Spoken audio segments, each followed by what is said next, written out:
시청자 여러분 안녕하십니까. 돈과 세상이 보는 시간 아침경제 골든타임 박현진입니다. 안녕하십니까. 강수진입니다. 오늘도 다양한 소식들 준비했습니다.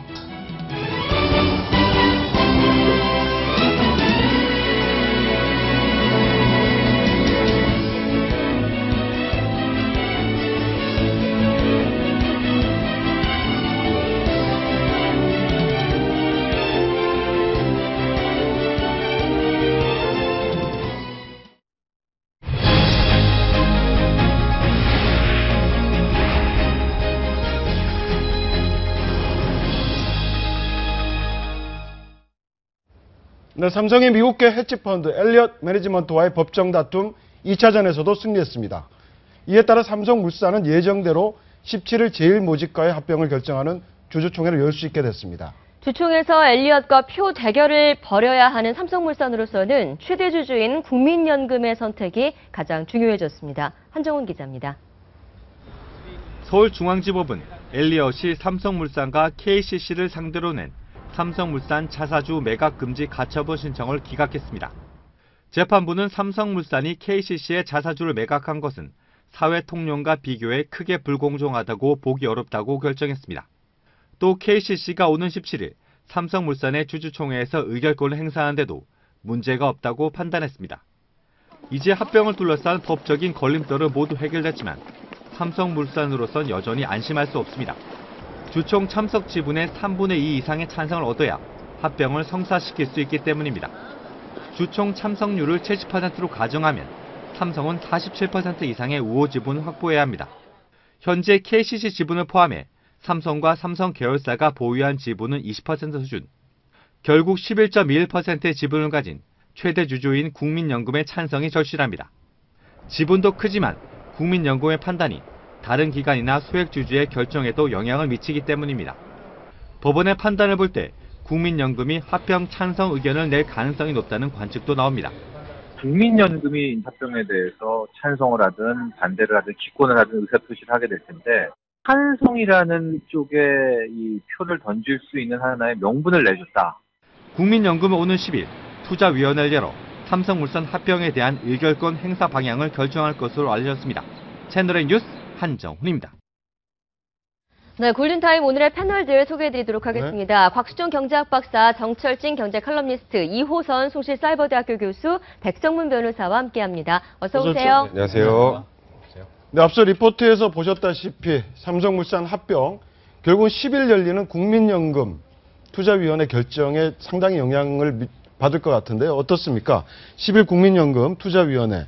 어떤 결정을 내릴 거로 보세요? 아까 리포트에서 언급하셨지만 아무래도 법원이 삼성 손을 들어줬기 때문에 찬성 쪽으로 가지 않을까 하는 지금 전망도 나오고 있는데요. 그렇습니다. 일단 어제부로 엘리엇 매니지먼트가 제기했던 두 가지 소송에서 모두 이제 법원은 삼성 측의 손을 들어줬었거든요. 네네. 그러니까 뭐 합병 비율이라든가 합병 자체도 적법하다. 또한 자사주 매각했던 것도 역시도 법에 어긋나지 않는다라는 판결을 내려서 일단 17일 날 표대결로 갈 수밖에 없습니다. 임시 주총회. 네. 근데 지금 표의 마지막 어떤 캐스팅 보트를 쥐고 있는 것이 바로 국민연금, 삼성물산 지분을 약 11% 정도 쥐고 있거든요. 그래서 과연 이번에 이 국민연금이 찬성을 할지 또 반대를 할지 아니면 기권을 할지에 따라서 첨예하게 엇갈리게 되는데 만약에 국민연금이 기권이나 반대표를 돌리게 된다면은 실은 이 합병 자체는 무산됩니다. 그래서 이제 결과적으로 9명이 구성된 이제 전문위원회에서 판결을 하게 될 텐데 지금 예상은 한 10일에서 12일 정도의 국민연금 입장이 나올 것 같은데 저는 조심스럽게 이제 찬성 쪽으로 아마 입장을 내지 않을까. 저는 그렇게 좀 바라보고. 근데 걱정을 하는 게 바로 국민연금 전문위원회죠. 그렇습니다. 전문위원회가 저번에 SK 합병 때는 반대 의견을 던졌잖아요. 예, 그렇습니다. 당시 잠깐 얘기해보면 그때 이제 SK CNC와 SK를 합병할 때 이제 SK에는 최태원 회장 주주의 지분이 별로 없습니다. 주로 SK CNC에 있는데 그 합병했을 때 이제 SK 주주들의 이익을 좀 침해했다. 그러니까 SK가 과소평가됐다는 이제 주장으로 반대표를 던졌었거든요. 그러니까 과연 그때 당시의 판단과 이번의 판단이 어떻게 달랐는지에 대한 명분은 실은 의견 제시와 함께 국민연금이 내려야 될 부분으로 보입니다. 지금 여론은 투기 자본과 국부를 지키느냐, 그 양쪽에 어떤 선택을 할 것인지 국민연금 바로 그 부분이죠. 귀추가 주목됩니다. 예, 다음은 시내 면세점 사업 얘기 이어가겠습니다. 시내 면세점 사업자 선정이 이틀 앞으로 다가왔습니다. 후보 기업들의 막판 경쟁이 뜨거운 가운데 심사를 맡은 관세청도 바짝 긴장을 하고 있다고 하는데 예. 뭐 상피제까지 등장했다고 합니다. 상피제가 뭡니까? 상피제가 이게 조선시대에 있었던 제도였나요?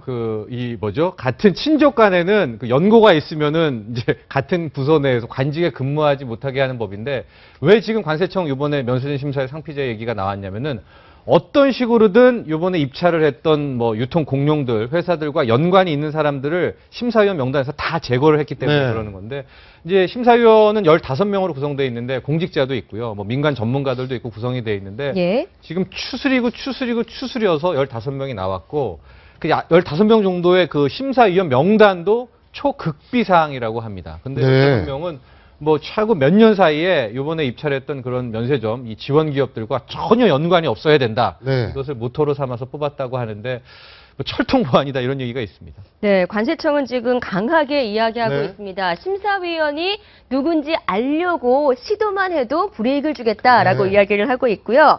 네거티브 홍보전, 로비전 벌였을 경우 2차 방해 혐의로 고발하겠다라고 이야기를 하고 있습니다. 9일에 지금 각각 그 후보자들의 5분 PT가 어떻게 보면 승패를 가를 것이다라는 얘기도 있는데요. 맞습니다.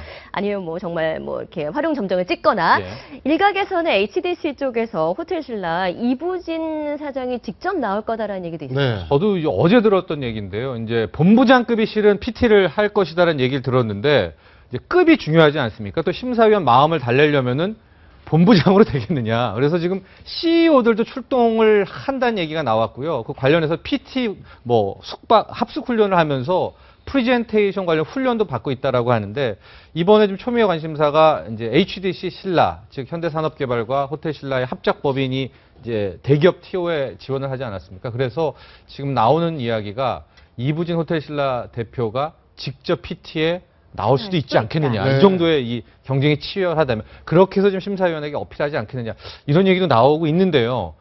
만에 하나 직접 출동한다면 정말 이슈 중에 이슈가 되겠죠. 근데 그런 치열한 경쟁을 벌이고 있지만 이게 탈락한 뒤 후폭풍도 많지 않을 것 같아요. 그러니까요. 맞습니다. 굉장히 의의를 제기할 것 같은데. 예, 게다가 지금 세부 점수를 미공개한다고, 네. 비공개한다고 얘기가 나와 있고, 실은 이게 어떻게 평가될지 잘 모르고요. 지금 우리도 이 골든타임에서 여러 업체들 소개했지만은, 뭐 하나하나 나오는 것들은 명분도 좋고, 뭐 너무 좋습니다. 네. 상생 부분에 있어서도 완벽 그 자체인데, 그 변별성은 과연 뭘까? 누구는 떨어뜨리고 누구는 탈락 합격시켰었던 그 차이점이 뭘까에 대해서 아마 끝나고 나서 떨어진 업체들이 항의가 만만치 않을 것 같습니다. 그 준비를 많이 했을 것 같은데 이렇게 많은 준비를 한 기업들 중에 탈락한 기업들 글쎄 말입니다. 손실도 아마 좀 클 것 같아요. 그래서 시장 자체가 지금 뭐 한 2조가 좀 넘는데 이제 네. 5조로 나가서 10조까지도 갈 수 있는 시장이기 때문에 특히 다른 뭐 대기업은 또 다른 도생의 길을 찾을 수가 있겠지만 이번에 정부에서 하나를 두고 있는 이 중소기업, 네, 네. 중견기업과의 면세점 부분에서는 상당히 많은 기업들이 지금 도전하고 있지 않습니까? 네. 이랜드를 비롯한 많은 중소기업들이 도전하고 있는데 중견기업이요. 아, 이랜드는 대기업에 속하는. 네. 그래서 이제 이 부분에 있어서는 뭐라 그럴까 만약에 그 변별을 할 기준에 정확한 지침이 나오지 않는다면 정부를 상대로 한 여러 가지 후폭풍들이 나올 가능성이 있지 않나 하는 그런 우려가 있는 것 같습니다. 네. 결국은 이제 요커가 그동안 한국 내수 경제를 살린 축이었기 때문에 이런 시내 면세점 경쟁이 치열해지는 거 아닙니까? 그렇습니다. 앞으로 이런 시내 면세점의 호황 예. 계속 이어질 거로 보세요? 이어질 거라기보다는 유통업체가 갖고 있는 마지막 그 캐시카우라고 보여집니다. 네. 이미 뭐 이 온라인 공세가 너무 심해서 백화점 이런 걸로 뭐 할인 이제 아울렛도 지금 안 된다고 하거든요. 그래서 유일하게 한 5년 버틸 수 있는 게 면세점이기에 이렇게 사활을 걸고 있기는 한데 실은 좀 원칙대로 한다면은 이걸 시장에 그냥 맡기는 게 좋죠. 그러니까 아예 그렇죠. 그냥 예 네. 이게 뭐 이렇게 뭐 아예 실비제로 자유경제체제로. 예, 자유경제처로 네. 가서 잘하는 사람만 남는 것이 맞는데 어쨌든 관세청은 통제라는 부분도 있어서 세금 부분이어서 좀 관리를 한다 이렇게 보여집니다. 근데 이 부분이 우리 정철진 평론가께서 잘 아시겠지만 5년마다 갱신이 되는가요? 이 면허가? 5년입니다. 그렇죠. 5년이면 앞으로 이번에 탈락한 면세점이 다음 기회에 될 가능성도 있지 않습니까? 그런 측면에서 놓고 보면 이번에 탈락되더라도 후폭풍 측면에서 어느 정도 일말의 기대를 한다 그러면 지나치게 이번 심사 결과에 대해서 항의를 한다거나 하는 것은 좀 피할 수도 있다는 네. 생각이 드는데요. 네, 알겠습니다. 네. 네, 다음은 생활 속 경제 이야기, 숨어있는 경제 이것만 시간입니다. 장마철에 아무래도 눅눅한 습기가 무엇보다 골칫거리일 텐데요. 높은 습도는 곰팡이와 세균을 번식시키고 질병의 원인이 되기도 합니다. 오늘은 제습기 없이도 현명하게 이 습기를 제거할 수 있는 방법에 대해서 알려드립니다.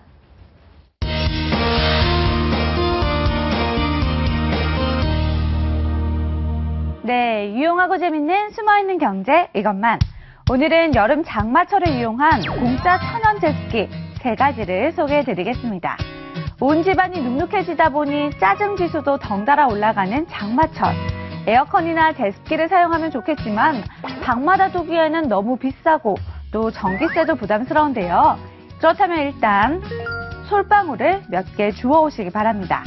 솔방울은 공기 중에 습기를 빨아들이고 건조하면 다시 내뿜는 천연 습도 조절기 역할을 하는데요.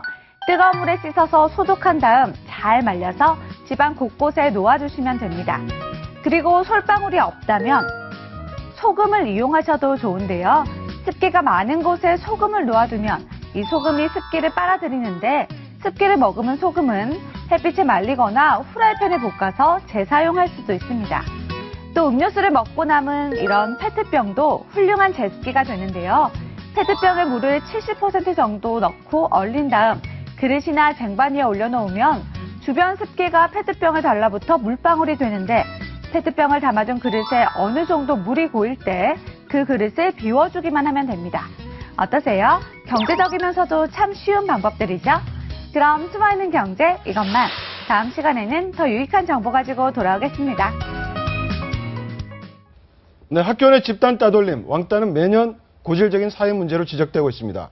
특히 왕따 문제를 교실에서 직접적으로 접하는 담임교사의 대처는 가장 중요한 역할이기도 한데요. 그런데 학생들의 왕따 문제를 해결하고 길라잡이가 되어 주어야 할 담임교사가 오히려 학급 내 왕따 제도를 만들어 따돌림을 조장했다는 사건이 그런 내용이 있는데 어떤 내용입니까? 이게 한 초등학교 1학년 반에서 일어난 일이었는데요. 담임 선생님께서 아이들하고 이제 보통 이제 카톡방 같은 것을 운영을 하거든요. 대화방을. 네. 되게 대화방에 이런 글이 뜬 겁니다. 숙제를 안 해온 오늘 누구누구 학생 오늘 왕따입니다. 그래서 일일 왕따 학생과 말을 해도 왕따이고 그리고 절대 집에 가서 여기서 이제 빠져있죠. 엄마에게 이야기하면 안 됩니다. 이렇게 했더니 학생들은 아무도 대답을 안 한 거예요. 네. 문제는 뭐냐면 일일 왕따 제도에서 그러면 도대체 어떤 시점에서 왕따를 이야기하는가 이렇게 봤더니 하나는 일단 숙제 안 하고 등교하면 왕따다. 또 준비물 가져오지 않으면 일일 왕따다. 글씨 삐뚤게 써도 문제 풀다가 울어도 또 발표를 똑바로 하지 못해도 일일 왕따가 되는 이런 상황이 돼버렸는데 이제 문제는 이 아이가 왕따가 되는 것도 마찬가지인데 이 아이와 함께 말을 건네거나 함께 뭔가를 한 아이도 함께 또 다음번 네, 찾아 왕따가 나오고 있네요. 일일 왕따 금지사. 그렇죠. 네. 말하지 말 것. 그래서 다른 학생들한테 말하지 말아라. 또 다른 학생들 역시 왕따 학생들과 말할 수 없고 자리에 가만히 앉아 있어야 된다. 쉬는 시간에 화장실 갔다 와서도 이동하지 말고 바로 앉아야 되고 점심도 5분 안에 후다닥 먹고 자리에 앉아야 된다. 근데 이 아이들이 대상이 1학년이라는 거예요. 네, 초등학교 1학년. 초등학교 1학년이에요. 8살이고 이제 어떤 아이들은 만 6세 아이도 있습니다. 네. 그렇게 된다면 사실 우리가 이 피해 아동이 가지고 있는 내가 돌아가면서 아마 왕따가 됐을 수도 있겠지만 이 담임 선생님이 원래 의도는 그건 아니었겠으나 그러나 이 아이를 특정 아이가 반복적으로 피해 아동이 될 수도 있는 거고요. 그보다 더 심각한 건 나머지 아이들이 집단 가해 아동이 되게 만들었다는 거예요. 네. 이게 담임교사가 어떻게 조율을 하느냐에 따라 가지고 아이들끼리 화합이 되기도 하고 혹은 서로를 눈치를 보기도 하고 폭력이 기쁨이 되기도 하지만 이 폭력을 통해서 새로운 것을 발견하기도 하는데 이런 상황을 만든 거는 담임교사의 정말 잘못된 행동이고요. 특별히 이 부분에 대해서 학부형들은 다들 깜짝 놀랄 일인데 저희 아들은 다 중고등학생입니다만 아이들 사이에서 중고등학생들 사이에서만 이런 일이 있다고 생각하지만 초등학교에서도 이런 일들이 꽤 많거든요. 네, 네. 1학년이 특히. 지금 이 초등학교 같은 네. 경우에는 학급이 24명인데 네. 24명 가운데 10명이 일일 왕따를 네. 경험했다고 하고요. 5일 왕따도 2명이나 있었다고 해요. 그렇죠. 그런데 문제는 이렇게 왕따의 경험을 어렸을 때부터 해봤던 아이들이 정말 중학생, 고등학생이 돼서는 스스럼 없이 누군가를 왕따할 수 있는 학생이 될 수 네. 있는 거 아닙니까? 저 피해자는 언제나 가해자가 될 수 있는 게 왕따의 그 역동이고요. 또 하나는 뭐냐면 우리나라가 가지고 있는 학교 관련된 이 학폭법이 실제 그 가해자에 대한 처벌을 중심으로 돼 있지 피해자를 보호할 수 있는 시스템 있고 오래도록 지속적으로 어떤 지원이 있어가지고 상담 서비스를 받고 이런 것들이 굉장히 미비하게 돼 있기 때문에 제가 볼 땐 이번 1학년 학생들 사건을 포함해서 이런 어려움을 겪고 있는 친구들이 피해자뿐만 아니라 가해자도 마찬가지죠. 결국 이런 모든 상황들이 아이들이 모두 건강하게 건강한 사회인으로 살아갈 수 있도록 하는 중요한 과정이어야 하기 때문에 이런 보호법도 좀 이제 보완이 되어야지만 아이들이 평생 가져갈 수 있는 트라우마를 예방할 수 있지 않을까 싶어요. 이번 교사 같은 경우에는 정말 비난받아 좀 마땅한 게 그런 거죠. 그러니까 목적은 분명히 정당했을 거예요. 네네. 왜냐하면 아이들 숙제도 잘하게 하고 알림장도 제대로 써오게 하고 뭔가 이런 방식으로 강제를 해야 아이들이 숙제를 열심히 한다라는 취지이실 텐데 목적이 좋다고 해서 모든 수단이 정당화되는 건 아니잖아요. 근데 이 선생님이 나는 이렇게 정당한 목적을 가지고 이렇게 행사했으니 별 문제 없다고 생각을 하지 않았던 게 아까 그 CG로 나왔지만 절대 집에 가서 얘기하면 안 됩니다가 있잖아요. 근데 그게 가능할 거라고 생각했나 본인도 보다. 이게 좋지 않다는 걸 본인 스스로 알고 있는 거예요. 알고 있는 거죠. 이걸 알면서 초등학교 1학년 애들한테 이 일일 왕따 제도를 운영했다는 거는 그러니까 지금 일단 학부모들은 공식 사과뿐 아니라 이제 이 담임교사 전출을 요구하고 있는데 이 부분은 사실 진짜로 그냥 단순히 사과한다고 끝날 정도 수준이 아니라 아이들에게 그릇된 고정관념을 만들어올 수도 있기 때문에 이런 부분은 그러니까 어찌 보면 이렇게 적극적으로 좀 알리고 이런 부분은 절대로 다시 이런 일들이 반복되지 않게 좀 해야 될 그런 상황이라는 생각이 좀 듭니다. 그런데 이런 게 처음이 아니라면서요? 지난해도 비슷한 사례가 있었다고 하는데. 예, 지난해 11월에 익산의 모 초등학교에서도 비슷한 일이 있었다고 합니다. 수업 방식에 대해서 친구들한테 이제 불만을 어떤 학생이 이야기를 하니까 담임교사가 직접 또 왕따 지시를 내렸다고 하는 거죠. 이번 일과 사실은 비슷한데 지금 보면 학생이 담임 선생님이 수업 방식을 고쳤으면 좋겠다. 담임교사, 쟤랑 놀지 마. 예, 뭐 교사의 언행인지 잘 모르겠으나 이 부분들이 어떻게 보면 아까 트라우마 말씀하셨는데 어떤 트라우마, 만약에 정말로 내 자식이 이런 일을 당해왔다면 어떤 식으로 좀 치유를 좀 해줘야 됩니까? 일단은 담임 선생님이 쟤랑 놀지 마 이런 거 보면 담임 선생님의 멘탈이 초등생인 것 같아요. 네. 이런 부분에 대해서는 교사들을 향한 여러 가지 교육이나 이런 인식 개선도 굉장히 중요할 것 같은데 무엇보다 일단 피해를 입었다 그럴 땐 이 아이가 괜찮겠지 할 것이 아니라 엄마가 충분히 일단 설명을 좀 해주셔야 됩니다. 상황은 이렇게 되었고 이 부분에 있어서 선생님의 행동은 문제가 있었다. 그리고 혹시 네 마음은 어떻니? 물어보고요. 혹시 아이가 많이 힘들어하거나 지금 만약에 등교 거부가 일어났다. 실제 저기 보면 학교 가기가 싫다고 하는데 애들이 그렇게 정신적 충격을 받나 보죠? 충격을 받죠. 왜냐하면 초등학교 고학년부터는 특별히 또래 관계가 굉장히 중요하거든요. 그런데 또래 관계에서 가장 의미 있고 권력을 행사할 수 있는 선생님의 한마디는 아이들 앞에 법이거든요. 그럴 때 아이들은 고민하게 되는 거죠. 그럼 얘랑 놀지 말아야 되나? 놀면 나는 나쁜 아이가 되는 건가?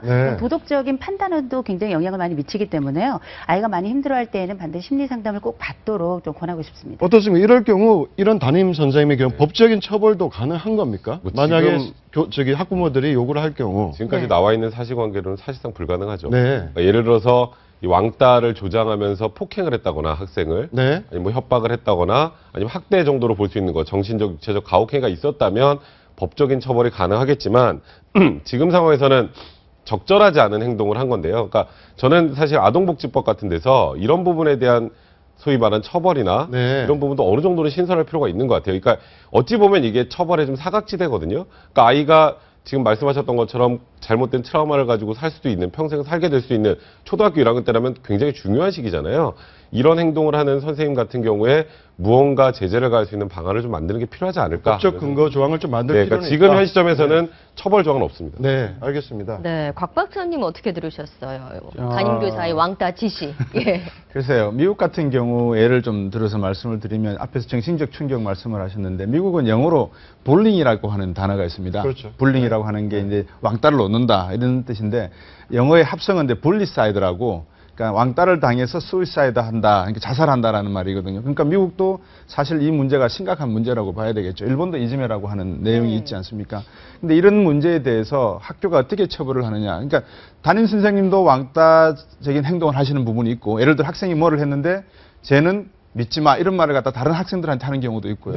그다음에 한국 학생 경우에는 영어를 잘 못하지 않습니까? 그러면 상대방 초등학생끼리 이렇게 놀다가도 영어를 잘 이해를 못하니까 그 부분에서 미국 아이들이 이제 왕따를 놓는 경우가 있는데 그럴 경우에는 우리 한국 부모님들은 반드시 교장 선생님과 담임 선생을 방문하셔서 이 문제에 대한 정확한 사실을 고지를 하시고 학교 측에 책임을 물으셨다는 내용까지 말씀을 하셔야 됩니다. 이걸 그냥 우리식으로 덮고 넘어간다거나 그러실 필요가 없고요. 미국에서 사실상 2012년부터 14개 주에서는 이 처벌법에 대해서 만들었습니다. 그래서 피해자 학생도 만약에 이 사실을 학교에 알리지 않으면 피해 당한 학생들도 정학을 당하든지 휴학을 당하든지 하는 조치를 당하도록 되어 있습니다. 미국 같은 경우는 학교에서 철저하게 교육을 많이 하지 않습니까? 한국도 어떻습니까? 한국도 교육을 많이 하나요?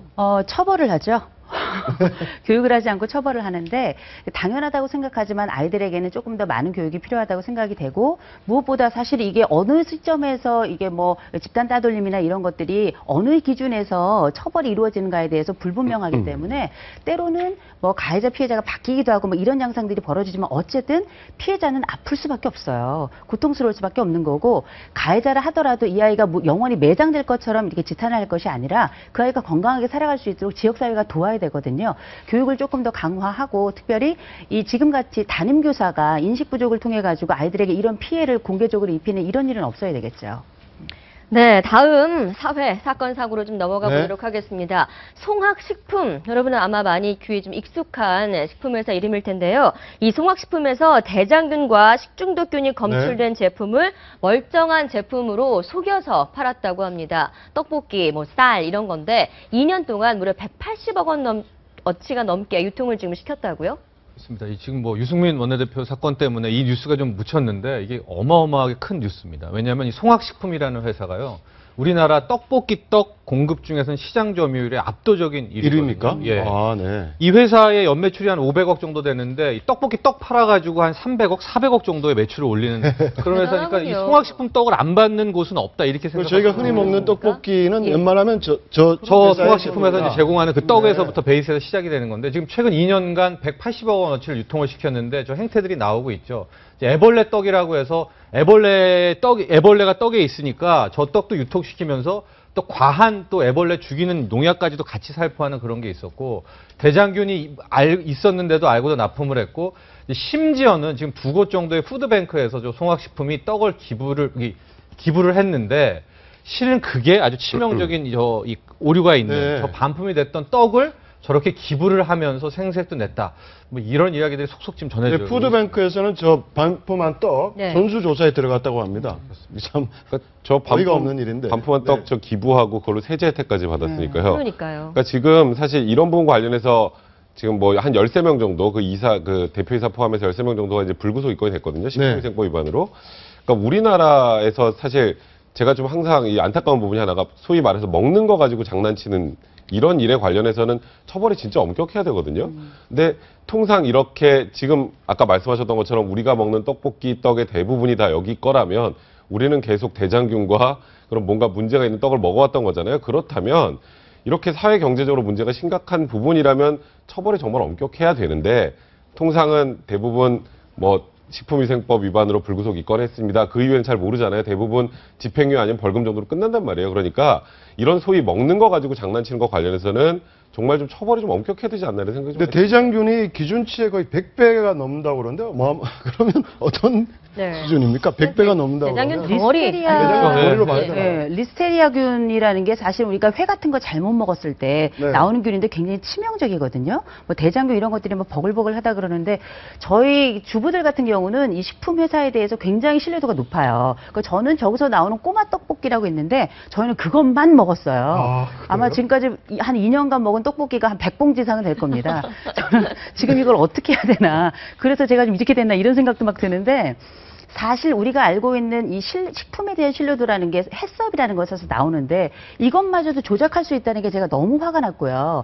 그러니까 이런 제품을 과연 믿을 수 있겠는가? 그러니까 우리가 지금 박근혜 정부 들어오면서 4대학 중에 불량식품이 들어있었기 때문에 그 부분에 대해서 조금 안심이 되겠구나 이렇게 생각을 했는데 이제 이마저도 이렇게 놓게 되니까 정말 속상하고 앞으로 이거에 대한 대안이 우리 백 변호사님 말씀하신 대로 조금 더 철저하게 이루어져서 이 간식이 전 국민의 간식이자 전생의 간식인 이 떡볶이를 좀 편안하고 안심하고 먹을 수 있었으면 좋겠어요. 햇선 마크 관련해서는 지금 뭐 말씀 해주시죠. 경찰 수사가 지금 나오고 있는데 이제 식약처에서 이제 뭐 인증 마크입니다 공식적으로. 근데 저 송학식품에서는 저 인증 마크를 받으려고 아마 4급 출신이었던 햇섭 담당 공무원을 일종의 특채 형식으로 또 회사의 직원으로 뒀다고 합니다. 그래서 이 햇섭 마크까지도 받게 되니까 참으로 누구를 믿어야 될지 좀 걱정이 되고요. 근데 저 햇섭 마크를 받는 것도 서류를 위조해서 받았다. 그렇죠. 서류를 대폭 위조해서 받은 게 수사가 꼬리에 꼬리를 물고 있고 아마도 지금 이게 소상공인들한테 여파가 갈 것 같아서 굉장히 걱정이 되는데 불과 이제 어제부터 또 이제 자체 떡으로 만든 겁니다. 막 이런 걸 내건 각 떡볶이집이 있더라고요. 우리 떡은. 그러니까 그런 또 본의 아닌 오해 때문에 일부 또 떡볶이 파는 소상공인들이 또 희생이 될까 봐 그 점도 굉장히 네, 저도 장 보러 가서 이 햇선 마크 자주 보거든요. 왠지 있으면 좀 엄마 입장에서 안심되고 그렇죠. 좀 사도 괜찮을 것 같고 하는 생각이 드는데 이렇게 좀 엉터리로 내주는 겁니까? 아니면 이 사례만 그런 겁니까? 그건 제가 모르겠는데요.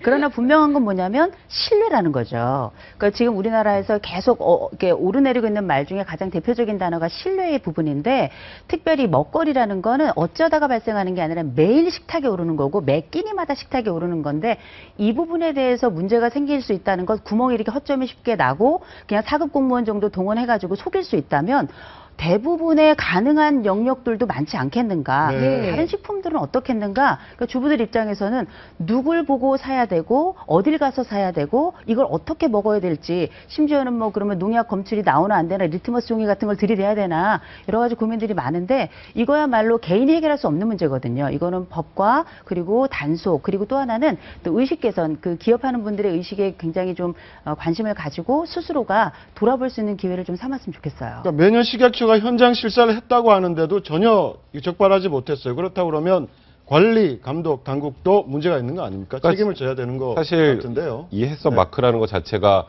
어찌 보면 음식 이런 식료품을 살 때 신뢰잖아요. 국민들 신뢰. 네네.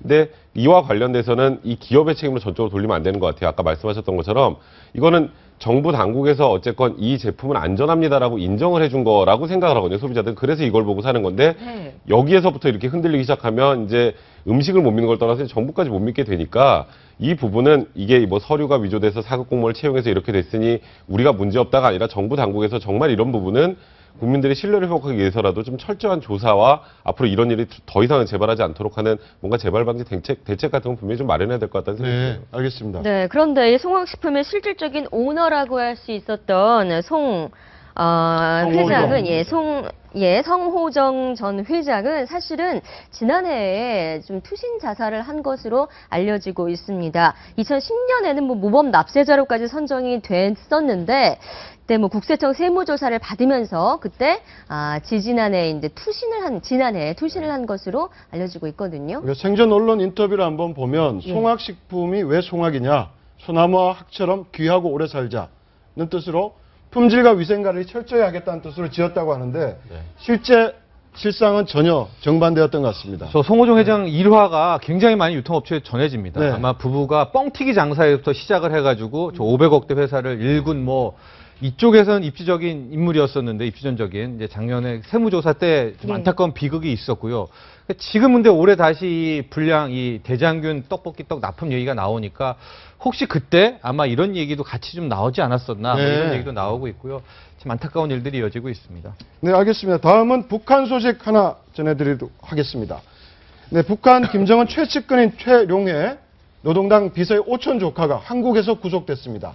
최룡해 조카가 한국에 있었다는 것도 놀랍지만 보이스피싱 사기로 구속됐다는 것도 놀랍습니까? 어떻게 된 일입니까, 이게 지금? 그러니까 최룡해 조카, 그러니까 쉽게 말하면 오기범이라는 사람이 조선족인데 이 사람이 지난달 한국에 입국을 해서 보이스피싱 관련해서 이제 5천만 원을 인출한 것. 그러니까 제가 보니까 보이스피싱의 총책이 아니라 인출책이었던 것 같은데 5천만 원을 인출한 혐의로 구속이 됐다는 게 이제 중국 대북 소식통을 통해서 밝혀졌습니다. 네. 좀 더 어떤 인물인지도 궁금하고 좀 더 이 부분에 대해서 한번 전문가 연결해서 얘기 들어보도록 하겠습니다. 네, 안찬희 세계 북한연구센터 소장 전화로 연결되어 있습니다. 안녕하십니까, 안 소장님? 안녕하세요. 네, 안녕하십니까. 네. 네, 최룡해 오촌 조카 오기범 어떤 인물입니까? 예, 최용래의 이제 오촌 조카 오기범은 최용래의 아버지가 이제 북한에서 69년부터 한 6, 7년간 인민무력부장을 지낸 최현 대자입니다.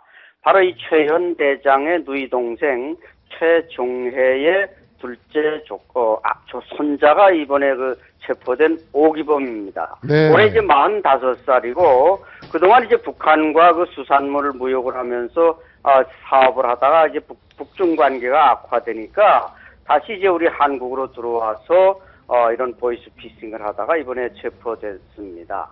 네. 그러니까 5천만 원을 인출하려다가 아마 구속된 것 같은데 어떻습니까? 김정은이 최용해에게 예. 군인적 관리의 책임을 묻지 않을 수 없을 것 같은데 안 그래도 그렇죠. 지난해 4월 말 북한군 총정치국장이었던 최룡해가 체포돼서 한 달 넘게 감금된 적도 있다고 하지 않습니까? 어떻습니까? 숙청 가능성이 있습니까? 네, 그렇습니다. 최용해는 지난해 4월에 그 텔레비전에 이제 다리를 쩔뚝거리며 등장한 적이 있는데 이때 이제 한 달 동안이나 그 정보기관에 잡혀가서 두들겨 맞고 이것은 결국 김정은이 내가 누구든 빨치산 1세든 누구든 마음대로 요리할 수 있다 이런 걸 보여줬는데 마침 이번에 이제 오촌 조카가 우리 한국에서 생활했고 또 체포됐고 이런 게 알려질 때 아마 최용해 신상에 어떤 위해가 가해질 가능성도 있고 예. 또 2012년 그 최용해가 총정치국장에 오르면서 인민군 차수로 되니까 이 바로 오기범을 비롯한 그 최현 그 누이 동생 최종해 그런 일가족들이 최용해 후원회를 만들어서 네. 한때 또 가족주의를 했는데 네네. 이것이 이제 아마 김정은에게 이번에 체크된다면은 최용해에게 뭔가 불이익이 돌아갈 가능성은 높습니다. 네, 그런가 하면 북한에서 김일성, 김정일, 김정은 등 이 세 부자의 얼굴이 나와 있는 새 배지를 제작을 하는 것으로 알려졌습니다. 김정은의 우상화가 본격적으로 시작이 됐다라고 봐야 할까요? 그렇습니다. 아마 이제 적어도 이 배지는 소위 초상위장이라고 하는 배지는 올해 10월 노동당 창당 70주년에 공개될 가능성이 높습니다. 그것도 이제 모두 북한 주민 모두에게 주는 것이 아니라 약 3,000개만 제작해서 네. 평양에서 아마 노동당 제5차 대표자 회의를 소집하고 그 대표들에게만 우선 배지를 수여하고 차후 주민들, 학생들, 군인들에게까지 아마 배지를 수여하게 될 것입니다. 네, 알겠습니다. 오늘 말씀 고맙습니다. 네, 고맙습니다, 안 소장님. 네, 감사합니다. 예, 북한 소식 박상헌 공간과 미디어 연구소 소장도 함께 모셨습니다. 어서 오세요. 네, 안녕하십시오. 예, 다음은 정치권 얘기 나눠보도록 하겠습니다. 새누리당 잠시 후 오전 9시부터 의원총회 열죠. 네. 지금 초미의 관심사인데 처음에 관심사입니까? 어떻게 진행될 것 같습니까? 글쎄 이제 유승민 원내대표가 물러나는 것은 기정사실인데 지금까지 이제 어떤 형식으로 물러날 것인가를 관심이었는데 지금 사상 초유일이죠. 의원총회를 통해서 표 대결로 갈지 안 갈지가 지금 남아 있는 문제인데 어쨌든 의총을 통해서 이제 물러나는 수순을 잡았다 이렇게 대충 정리하면 될 것 같습니다. 네, 표 대결 갈까요? 김무성 대표가 발언한 게 있습니다. 한번 들어보시죠. 가능한 표결로 가지 않도록 하는 노력을 하기로 했습니다. 그래서 권고 결의안 채택을 위한 요청이다 이렇게. 근데 사퇴 의사를 밝히지 않는 원내대표의 거취 문제를 논의하는 건 전례가 없는 일 같은데 의원총회에서 아주 희한한 의원총회라는 얘기도 나오고 있어요. 희한하다기보다 우리가 이제 원내대표, 원내총무가 어떤 자리인지를 알아야 이 국민이 이해가 되는데 분명히 새누리당 의원총회에서는 원내대표를 뽑는 규정은 있지만 물러나는 규정은 없습니다. 무슨 얘기냐면 당대표와 원내대표는 구조적으로 다른 게 당대표는 국민과 당원이 뽑은 자리고 원내대표는 국회의원들이 자기 권한을 일시적으로 위임해 준 자리입니다. 그러니까 국회의원의 꽃을 원내대표로 하는데 원내대표는 정치를 하는 자리거든요. 협상도 하고. 그러니까 국회의원 160명이 다 할 수 없으니까 표결을 통해서 당신이 우리를 대표해서 우리 권한을 한시적으로 위임받아서 야당과 협상을 하세요. 이 얘기입니다. 그렇기 때문에 정말 고도의 정치적인 자리고 정치이면 누구나 다 원내대표를 꿈꿉니다. 이거는. 네. 국민이 뽑는 자리가 아니죠. 국회의원들이 뽑는 자리가 아니죠. 그렇기 때문에 지금까지 관행은 뭐냐면 정치적 문제가 있을 때 정치적 책임을 지고 물러갔습니다. 지난번 이완구 총리도 여야 협상에 문제가 있을 때 자기가 의원총회에서 사의를 표명을 했고 의원총회에서 재신임을 했거든요. 야당의 박영선 의원도 협상 문제에서 강경파가 문제를 제기해서 사진 사퇴를 했습니다. 그렇기 때문에 지금까지 왜 의총에서 표대결로 한 경우가 없는가 하면 원내대표란 자리는 정치의 꽃이기 때문에 고도의 정치적 계산하는 자리이기 때문에 그다음에 의원들로부터 한시적으로 위임받은 자리이기 때문에 정치적 책임을 졌을 때는 통상 물러나는 것이 관행이었습니다. 관행이었는데 이번에 유승민 대표가 버텼죠, 사실은. 버텼는데 이 사단이 생긴 것은 어쨌든 대통령의 문제제기로부터 촉발이 됐고 대통령이 원내대표를 물러나가라는 것도 사상 초유일 아닙니까? 그다음에 원내대표가 이렇게 버틴 것도 초유일인데 그래서 처음에는 유승민 대표에 대해서 이런 언더독 효과로서 동정 여론이 있었는데 당대표였다면 문제가 전혀 달랐을 겁니다. 원내대표 문제이기 때문에 원내대표는 정치를 해라고 낸 자리인데 정치를 파국으로 만들었다. 그러니까 파국에 대한 책임은 누가 져야 될 건가? 그건 당연히 원내대표가 지는 것이죠. 네. 그렇기 때문에 사실은 표대결을 김무성 대표가 막겠다는 이유도 이 얘기는 표대결을 가능하면 가지 않겠다는 이유도 원내대표이기 때문에 고도의 정치적 판단을 하라. 이런 네. 공간을 열어줬다. 네, 알겠습니다. 뭐 새정치민주연합 당원당규에 보면 새정치민주연합은 있어요. 그러니까 새누리당엔 없고. 그러니까 근데 새정치민주연합 같은 경우 이제 당원당규 당론에 반하는 행위를 하는 뭐 예외적인 그런 사유에 뭐 3분의 2 이상의 의원들의 찬성이 있으면은 원내대표가 물러나는 규정이 있는데 그걸 대입한다고 하더라도 이번에 아까 말씀하셨던 것처럼 이게 애시당초 시작이 의원들이 유승민 원내대표에 관련돼서 이거는 협상을 잘못했다라고 문제 제기를 해서 시작이 된 거라면 네. 아마 일찍 끝났을지도 모르는데 뭐 아시는 것처럼 6월 25일 날 박근혜 대통령의 발언을 통해서 유승민 대표가 물러나는 것 이게 과연 옳으냐에 관련해서 여론도 그렇게 우호적이지 않았잖아요. 박근혜 대통령의 네. 그 발언에 대해서는. 그러다 보니까 여기까지 오게 됐는데 오늘 이제 문제는 그러니까 유승민 원내대표의 취지는 그겁니다. 그러니까 박근혜 대통령의 말로 내가 물러나는 건 이거는 옳지 못하다. 그리고 최고위에서 나를 물러나라고 할 권한이 없다. 나는 의원들이 뽑아준 거다. 그러니까 의원총회의 의사를 따르겠다라는 취지인데 문제는 오늘 얘기가 맨 처음에 이제 사퇴 공고 결의안 채택을 위한 의총에서 유승민 거치 논의의 건으로 바뀌었잖아요. 네. 그러면 이게 그냥 오늘 여러 의원들의 발의를 통해서 통일된 의사가 나오기 힘들거든요. 그럼 통일된 의사가 나오지 않은 상황에서 유승민 원내대표가 이걸 어떻게 받아들일 것인가.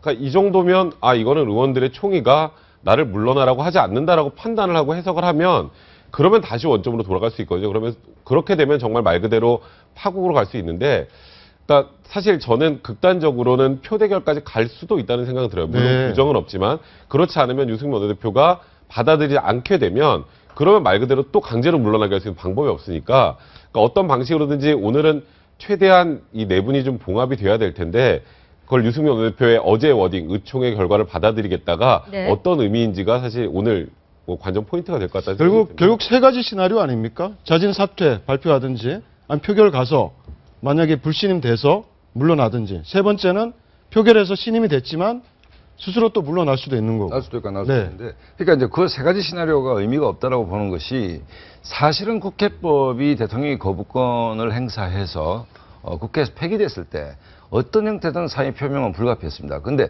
대통령이 물러나라고 문제를 제기하는 바람에 이 사태가 꼬인 것이지 대통령은 6월 25일 발언이 없었다면 그러면 국회에서 거부권이 돌아왔고 자동 폐기됐지 않습니까? 그 책임은 원내대표한테 있는 것입니다. 사실은 정치적 책임은. 네. 그때 이제 친박계에서 이건 책임이 불가피하지 않느냐라고 했으면 유승민 대표가 버틸 재간이 없었던 것이죠. 그러니까 원내대표 정치인 유승민으로서 최근에 보여줬던 3, 4일의 그러니까 6일 이후의 정치적 행보는 굉장히 비판받을 만하다.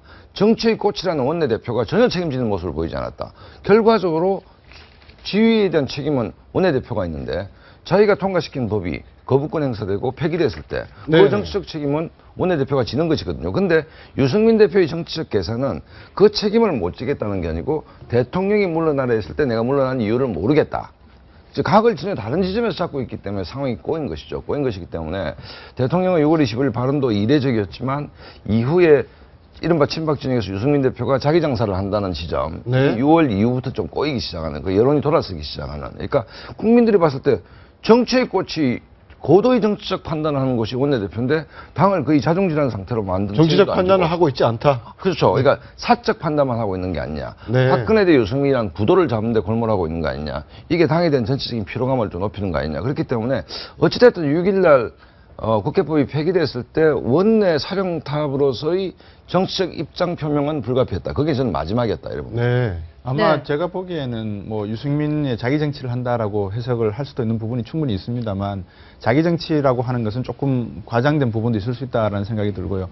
원내대표 아까 그 유례에 대해서 말씀을 하셨는데 이게 새정치민주연합에서 처음 원내대표제를 도입을 했거든요. 네. 그다음에 이제 새누리당도 원내대표를 만들어서 말씀해 주신 대로 당 대표가 있고 당 원내대표는 사무총장의 역할을 과거에 하던 사무총장 역할을 했던 걸로 제가 이제 공부를 했는데 원칙과 명분의 싸움인 것 같습니다. 아까 정확한 지적을 우리 박상수 선생님께서 해주신 것 같은데 박근혜 대통령께서 그거를 비토를 하셨을 때 그때 아마 유승민 원내대표는 책임지는 모습을 보이는 게 정당했었는데 그거를 기회를 놓쳤다라는 것이고 그 부분은 아마 의총에서 그런 의견이 나왔다 그러면 원만하게 당신이 물러날 수 있는 충분한 기회가 됐는데 의원총회에서 비박과 친박 간의 어떤 갈등 구조 문제가 발생을 하면서 유승민 원내대표가 해석을 좀 잘못한 부분이 있었지 않나. 그런데 그런 부분도 있지 않습니까? 삼권 분립이 돼 있는 상황에서 네. 지금 이제 야권에서 비판을 한 게 그럼 국회가 청와대 여의도 출장소냐?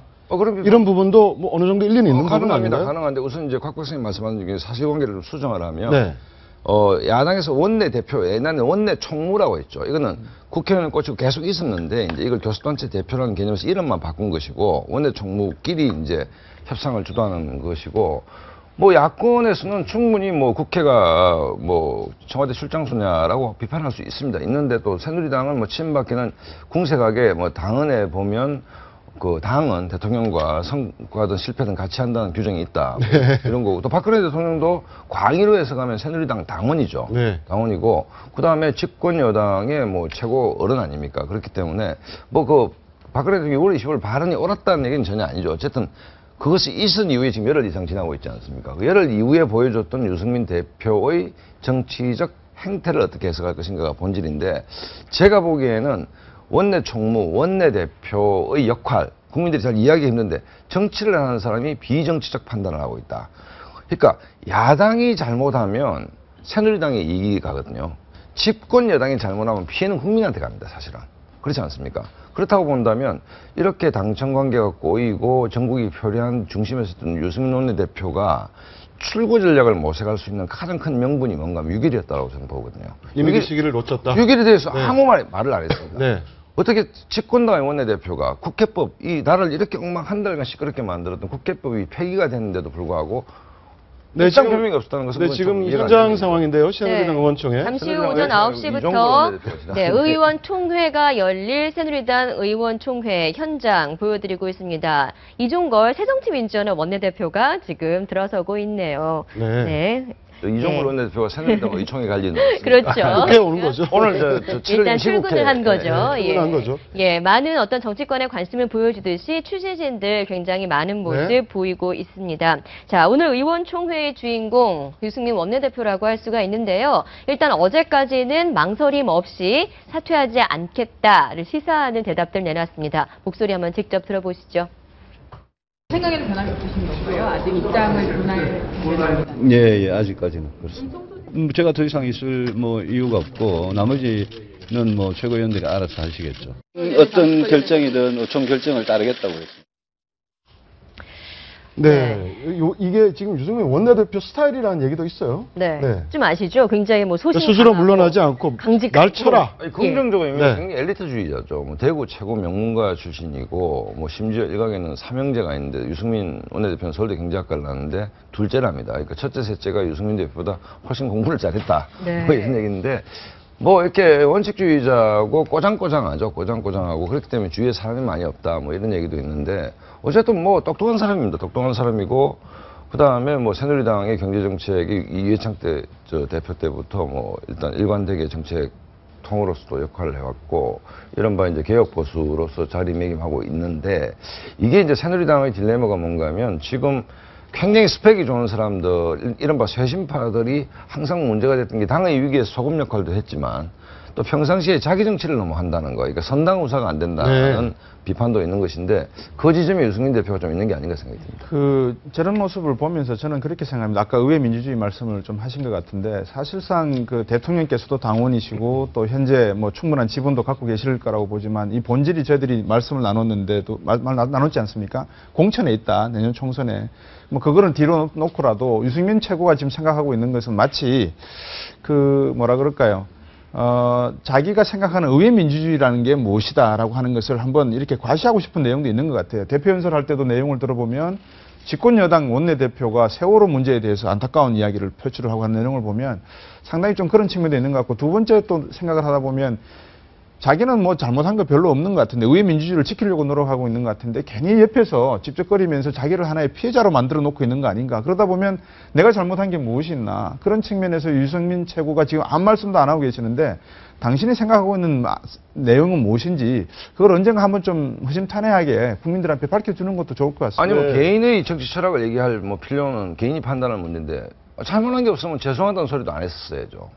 90도로 허기를 숙이면서 죄송하다 통촉하시옵소서를 했지 않습니까? 네. 하고 난 뒤에 그다음에 침묵으로 이어가고 있는데 개인적인 정치의 비전을 위해서 침묵하는 것은 개인의 자유지만 원내 사령탑으로서 6일날 발언을 안 한 것은 치명적 실수였다. 저는 이래 보는 것이 아니 그러니까 국회법 때문에 온 나라가 난리인데 그 협상을 주도한 여당의 그 사령탑이 아무런 얘기 없이 뭉개고 넘어간다. 그건 어떻게 도대체 어떻게 이해를 해야 되느냐. 이 문제가 아마 오늘 의총에서 유승민 대표를 공격하는 그 지점이 되지 않겠나. 유 원내대표 이른바 강제로 내려치기를 지금 원하고 있다는 느낌도 들고요.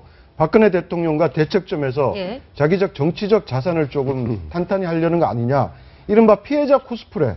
이런 지적도 나오고 있는데 어떻습니까? 지금 친박 측에서 이야기하고 있죠. 네. 피해자 코스프레다 이렇게 이야기하는데 실제 그 유승민 대표 입장에서 한번 살펴보면 정치적인 면에서 유승민 개인이라는 사람의 입장에서 보자면 일단은 뭐 가장 그 정치적인 탄탄한 뒷받침이었던 박근혜 대통령이 돌아섰고요. 친박 쪽에서는 뭐 당연히 돌아섰고 비박 쪽에서 그래도 지지를 좀 해주는 입장이었는데 지금은 완벽하게 흔들리고 있고요. 그런 시점에 본인도 지금 뭐 워낙에 원칙주의다라는 게 뭐 평판이 나 있는 분이라 앞으로 그 이후에 어떤 일이 어떻게 될지는 사실 좀 걱정이 됩니다. 왜냐하면 가지고 있는 기반이 완전히 다 무너지고 정치적인 생명마저도 많이 위태롭기 때문에 이런 부분에 대해서 개인적으로는 남들이 뭐 피해자 코스프레다 아니다 이야기를 뭐 하든 안 하든 떠나서 사실상 본인은 그렇게 느낄 가능성이 대단히 높고요. 그리고 실질적으로 나중에 정치적으로 어떤 새로운 도약을 하게 될지는 알 수 없지만 현재로서는 매우 위태로운 상황이라고 볼 수 있죠. 친박 의원들이 이렇게 피해자 코스프레라는 표현을 쓰는 건 진짜 적절하지 않은 것 같아요. 제 개인적인 생각으로는. 일단 사실 그냥 이제 냉정하게 6월 25일 날 대통령이 여당의 원내사령탑을 언급하지 않고 국회법 거부권만 행사를 했다면 이런 사태가 왔을까. 그 바로 다음날 그날 이제 의원총회 열었을 때 유승민 원내대표는 신임하는 쪽으로 갔었잖아요. 그러니까 사실 여기까지 오게 된 게 문제가 뭐냐면 유승민 원내대표가 무언가 명백하게 의원들이 보기에도 잘못한 게 있으면 그럼 여기까지 안 왔습니다, 사실. 그런데 별로 잘못한 건 없는 것 같은데 협상에 관련해서 국회법도 211명이 같이 뭐 여야 합해서 통과를 시켰는데 네. 대통령이 저렇게 말씀하시니 대통령과 그러면 새누리당 원내대표가 각을 세우는 건 안 되지 않느냐라는 걸로 시작이 된 거기 때문에 여기까지 온 거거든요. 근데 이거를 지금 친박계에서도 그렇고 며칠 전에 뭐 김태호 최고위원이 또 물러나야 된다라고 얘기하면서 또 어찌 보면 이게 판이 더 커진 건데 지금 일단 새누리당을 지지하는 분들도 생각은 유승민 원내대표가 잘못했다가 아니라 물론 아까 박성수 선생님 말씀하셨던 것처럼 어제 어느 정도 입장 표명을 하는 게 바람직했죠. 그러니까 뭐 나는 추경까지는 그래도 내 할 일을 다 하겠다라거나 아니면 나는 뭐 정말 잘못한 거 없이 물러나지 않겠다라고 하던가 뭔가 명확한 의사 표현을 하지 않았던 거에 대한 문제는 있지만 지금 유승민 원내대표를 그냥 밀어내기에는 명분이 없거든요. 아니 그러니까 백 변호사님 말씀 중에 하나 좀 제가 견해가 다른 것은 뭐냐면 이 원내대표라는 자리를 누가 줬느냐는 얘기입니다.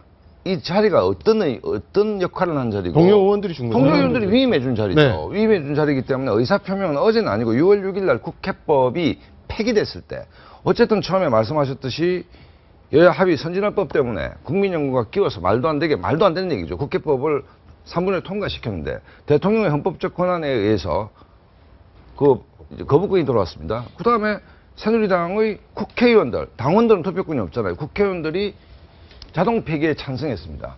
그러면 여기에 대한 정치적 책임은 누가 지는 거죠?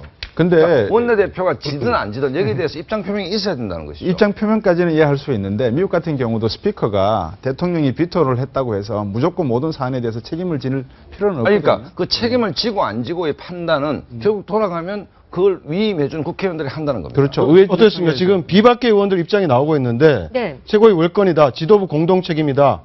그러니까 지도부 총사퇴를 요구할 가능성도 지금 있을 것 같은데 어떻습니까? 그 결과에 따라서. 있는데 그렇게까지는 가진 않을 것 같고 예를 들어서 지금 뭐 당 지도부가 사퇴할 이유는 없는 것이죠. 없는 것이고 지금 뭐 정도원 의원이나 이재호 의원의 발언은 충분히 예상했던 부분이고 근데 당내 소수고 대다수 파들은 기본적으로 정치 복원을 아마 시도할 것 같기 때문에 오늘 뭐 결론은 좀 정해져 있다. 갑론을박은 있겠으나 그러니까 목소리 큰 사람 몇 명이 있겠지만 뭐 벌판에 매미들이 한다 해서 소들이 가만히 있는데 소가 존재는 없는 건 아니지 않습니까? 그렇기 때문에 최소한 뭐 거의 한 3분의 2는 유승민 대표가 잘못했다는 게 아니고 유승민 대표가 물러남으로써 사태를 수습해야 된다는 쪽에 기울어져 있다 이렇게 봅니다. 네, 알겠습니다. 네, 오늘 의원총회 앞두고 재미난 사진이 하나 올라왔습니다. 바로 네. 노회찬 네, 노회찬 전 정의당 대표가 SNS에 올린 사진인데요. 어떤 사진인지 아시죠? 바로 2013년 북한에서 있었던 장성택이 지금 끌려나가고 있는 모습입니다. 오늘의 의원총회가 이런 모습이지 않겠냐며 지금 노회찬 전 풍자한 것 같은데. 노회찬 의원을 참 좋아하는데 요즘은 상상력이 좀 빈곤이다는 느낌이 좀 너무 풍자라기엔 좀 과했다라는 느낌. 네, 알겠습니다. 오늘 말씀 고맙습니다. 감사합니다. 네, 지금까지 아침 경제 골든타임이었습니다. 고맙습니다.